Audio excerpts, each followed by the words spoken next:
How's it going, everyone? Welcome back to the channel. Welcome back to another YouTube video. Today we're going to be talking about the recent Helium announcement that is pushing towards centralization.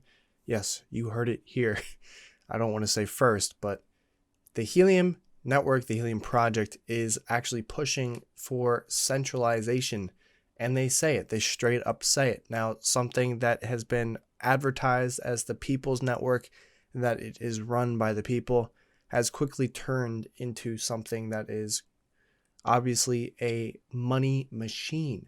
And they're saying this and they want to make sure that it runs as efficiently as possible so they can make money. And that's my opinion.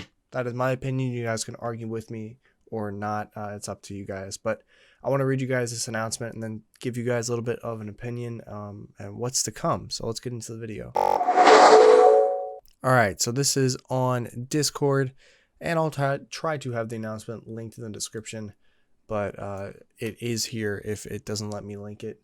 Let me just try and make this look pretty. There we go. So this is Cokes. He's been making announcements for a long time. The devs have been missing for the past couple of days or the week. And if you guys have seen, most of your miners, or a couple at least, have been flatlined. I know mine has been flatlined. I made like a whopping 30 cents this week. It was awful. But apparently they were on an off site from Tuesday to Thursday, and they're all back now.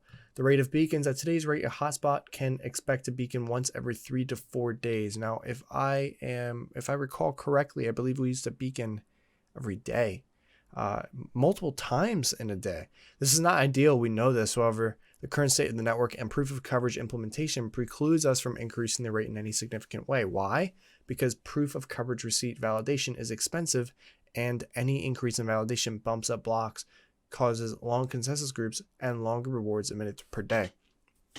This is an important thing to note, especially since they were pushing so hard for the validators to hold everything and for essentially every hotspot to be a light hotspot, so it doesn't have to hold any of the data. Now, at that point, you are no longer making it a decentralized. It still is on the validators to keep the network up.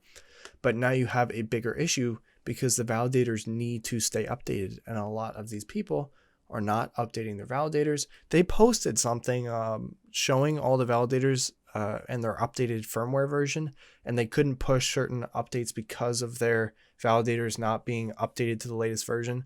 So having that issue is just another issue in itself. And now they're having some issues with beaconing, and we've seen the Helium network do well. In the beginning, I'm sure everybody that got into the Helium network and Helium mining with all their hotspots got into it. They purchased their devices, at least, when they saw how much they could make and how much coverage they were providing and all this stuff. So now we're at a point where you're beaconing every 3 to 4 days. Witnesses are down ridiculously low, and they try to fix that by just adding random witnessing, which didn't do anything. It just made it look like you're earning more. It didn't do anything for me. If it did anything for you, let me know. But now we're at the point where it's just, do we really want to put any more effort into the Helium network with all of this crap that they're doing? And it seems like they're not doing anything to fix it. They just keep slapping more band-aids on it. Well, eventually the band-aids are going to tear, and there's going to be a massive just cluster of crap all over the network. So let's continue. Our goal is to have hotspots beacon 4 times a day with unlimited witnesses. How do we get there? This is the issue at hand. Off-chain proof of coverage. They want to move all of your proof of coverage. We want to move the proof of coverage system off the chain so that an unlimited number of receipts can be validated off-chain without affecting block times or consensus groups. We will start in earnest next week and communicate when as soon as possible. This is something that you don't want to see when they talk about off-chain, which basically means centralized. Because now at this point, if they can control what coverage is provided, they can now hide any sort of gaming of the system. They can manipulate proof of coverage, all this stuff. So having it off chain is a big no-no. This is pretty much exactly why they wanted hotspot manufacturers that were approved to make the hotspots, because when random people were making these hotspots on their own, they could manipulate the proof of coverage stuff because they have access to certain backlogs and all that stuff. And in addition, they talk about some performance issues, which is the team is still chasing down and will be reproducing the problem on the DevNet. The team is also considering skipping this step in the light hotspot transition and move straight to the final lightspot implementation if we cannot get more clarity on the root cause of the performance issue. The final light hotspot implementation will still take time and lots of testing. And just one more thing before we, I'm trying to find some messages here.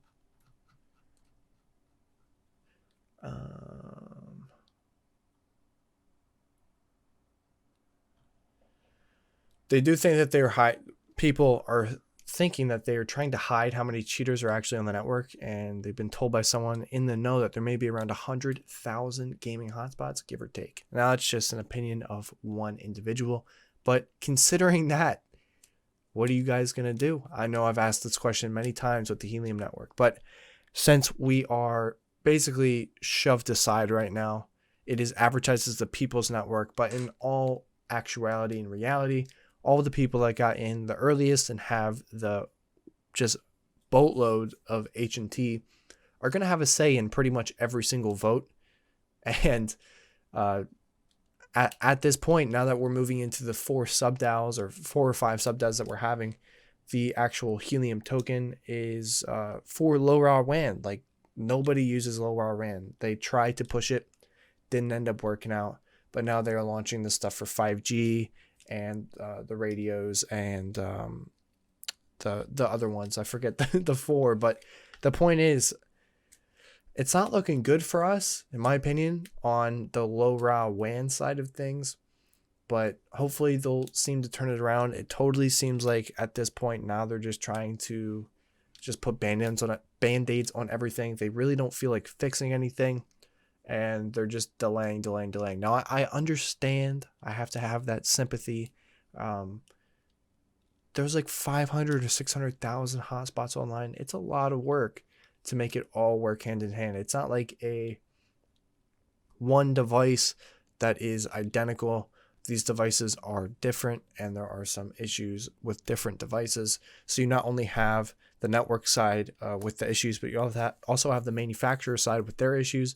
And then you have the various types of software you're trying to implement, the various things you have to keep up. And then on top of that, you got to try and track all of these hackers, these spoofers, all this stuff. So you have the Helium console, you have data credits, you have the H&T token. And just think about it. They're struggling now. It'd be interesting to see, hopefully, but it might be like 10 times worse. I guess you could say 4 times worse once they switch over to the sub-DAOs. Hopefully it's not like that. Hopefully it's how they plan it to be, is that they can actually have dedicated people for each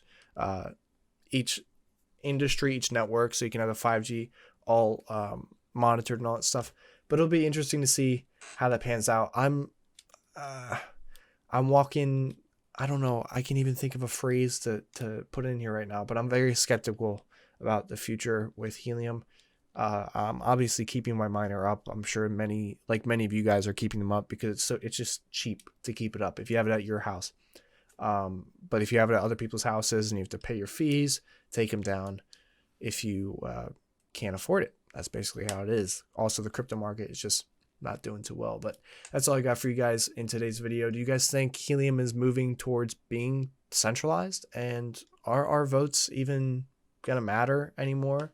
They're trying to make it seem like it does, and there's so many people that have so many votes, but these whales are just they're steering the ship. No matter what direction, they get to choose what it is, and we just have to row in that direction. So thank you guys for watching. If you have any questions, comments, concerns, put them in the comment section below. Feel free to join my Discord server if you'd like to talk some more. I'm active in there when I can be. But that's all for this video. Thanks guys for watching. Peace out.